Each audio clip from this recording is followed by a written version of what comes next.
अभी पति नहा ही रहा था कि तभी फोन पर मैसेज टोन बजी। पत्नी मोबाइल के पास में खड़ी थी। उसका ध्यान फोन पर की तरफ गया। उसने सहज ही फोन उठाकर मैसेज पढ़ा। हाय गुड मॉर्निंग डियर, किसी बेबी का मैसेज था। पत्नी सोच में पड़ जाती है कि अब यह बेबी कौन है। तब तक पति भी नहाकर बाहर आ चुका है। पत्नी उसे किसी बेबी का मैसेज आया है बताती है। पति मुस्कुरा देता है, फोन उठाकर उस मैसेज का रिप्लाई करता है, hi baby how are you, और अपने काम में लग जाता है। इस रिप्लाई को भी पढ़ती है। अब हर पल पत्नी के दिमाग में यही विचार कौनता है कि यह बेबी कौन है। शाम को पति घर आता है। पत्नी उससे पूछती है, यह बेबी कौन है। पति जवाब में सिर्फ मुस्कुरा देता है और फिर से अपने कामों में लग जाता है। 2-3 दिन बीत जाते हैं। उन विचारों ने अभी तक पत्नी का पीछा नहीं छोड़ा था और फिर से पति के मोबाइल पर फिर एक बार बेबी का मैसेज आता है, आज तुम मिलोगे कि नहीं, तुम्हारी बहुत याद आ रही है। इस मैसेज ने आग में घी का काम किया। पत्नी का शक और भी ज़्यादा पक्का हो गया। बीच में ऐसे ही मैसेजेस का आदान प्रदान होता रहता और पत्नी के मन में शक की जड़ें और गहरी होती गई। पति पूछने पर भी जवाब में सिर्फ मुस्कुराहट के और कुछ नहीं कहता।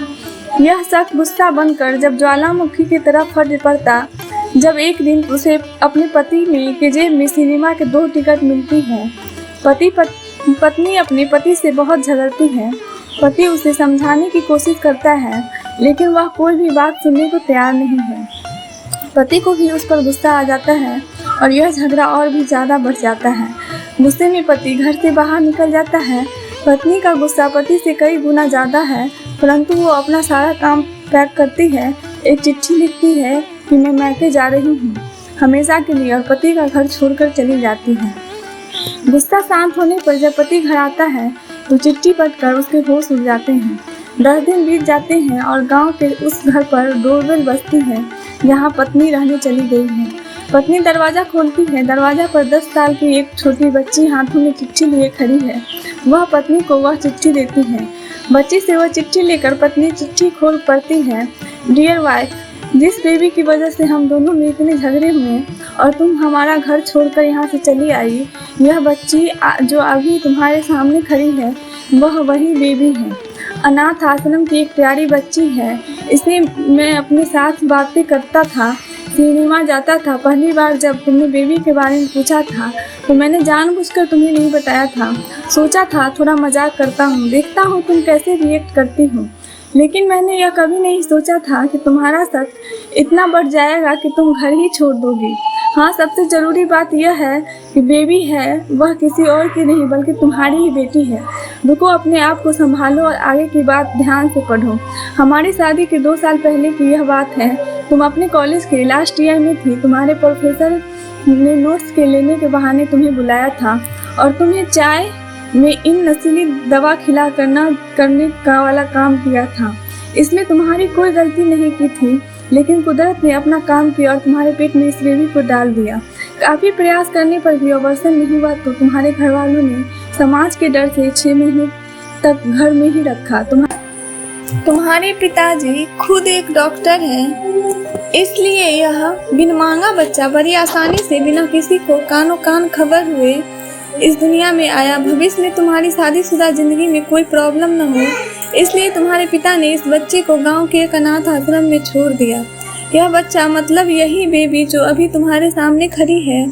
अगर अभी भी विश्वास नहीं हो रहा है तो इस बच्ची के गाल को वो तिल देख लो जो शायद तुम्हें उसे आखिरी बार रोते हुए देखा होगा, या फिर अपने पिताजी से पूछ लो।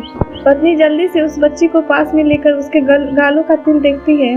उसका मन भर जाता है और उसकी आंखों में आंसू आ जाते हैं, लेकिन अभी भी चिट्ठी बाकी है, इसलिए वह आगे पढ़ती है। मुझे पता है अभी भी तुम्हारे मन में यह सवाल उठ रहा होगा कि यह सब मुझे कैसे पता। तुम्हें बता दूं कि यह सब तुम्हारे खुद के पिता ने ही अपने मन में उठे रहे पश्चाताप को शांत करने के लिए शादी के 1 महीने पहले मुझसे मिलकर सारी बात मुझे बताई थी। उन्होंने यह भी कहा था कि अगर मैं चाहूँ तो शादी से इनकार कर सकता हूँ। मैंने स्वीकार किया क्योंकि इस पूरी घटना में तुम्हारी कोई भी गलती नहीं थी और हमारी शादी हो गई। तुम मुझे बहुत प्यार दिया, लेकिन तुम्हारे पिता से बेबी के बारे में जानने के बाद मैं उसे मिले बिना नहीं रह पाया। मैं बीच बीच में उससे मिलता था, उसे मिलना उसके साथ समय बिताना मुझे अच्छा लगता था। कितनी प्यारी बच्ची बिना किसी गलती के क्यों सजा भुगते, बस इसलिए मैं उसे थोड़ी सी खुशी देने की कोशिश करता था। बस मुझे इतना ही कहना था। अब अगर तुम फिर से अपने घर आकर मेरे साथ रहना चाहो तो और सिर्फ तभी गैलरी में आ जाओ, तुम्हारे और सिर्फ तुम्हारा डियर पति। बिना एक क्षण की भी देरी किए पत्नी दौड़ के गैलरी में जाती है और रास्ते पर उसका पति एल खड़ा था। उसके चेहरे पर मुस्कान की, पत्नी की आंखों में आंसू के पूरे